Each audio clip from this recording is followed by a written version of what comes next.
सब सुन रहल छी एपी प्रोडक्शन के शानदार प्रस्तुति।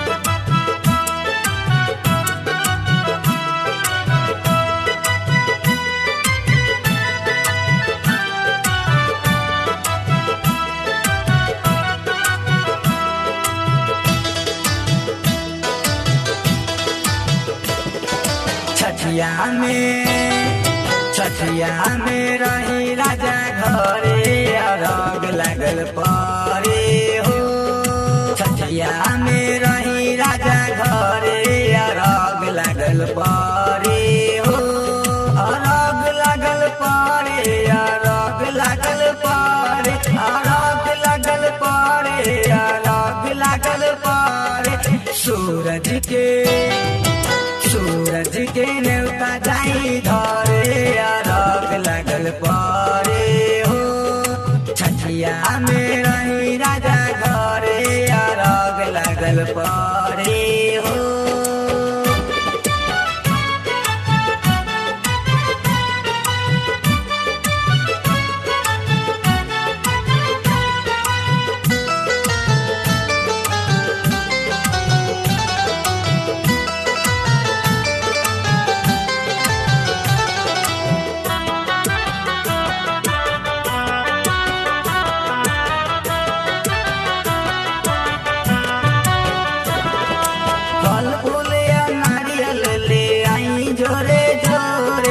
काते ही बसवा के सुपवा हरे हरे।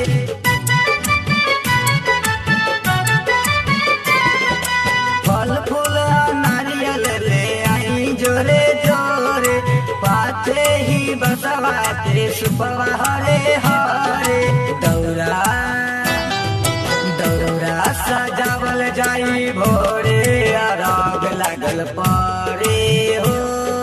छठिया में रही राजा घरे अरग लागल परे हो।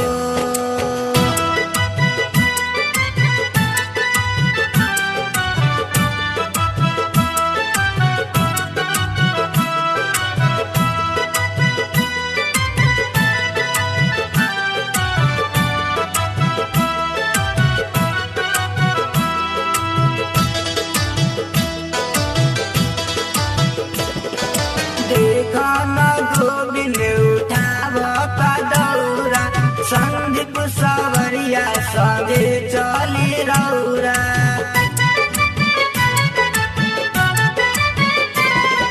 देखना गोविंद उठावता दौरा संदीप सवरिया संगे चली रौरा।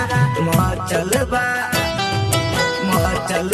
सोर घरे घरे अरग लागल परे हो।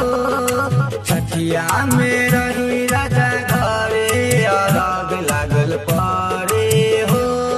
अरग लागल परे अरग लागल परे अरग लागल परे अरग लागल परे।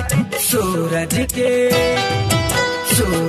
के नेवता जाई धरे अरग लागल परे।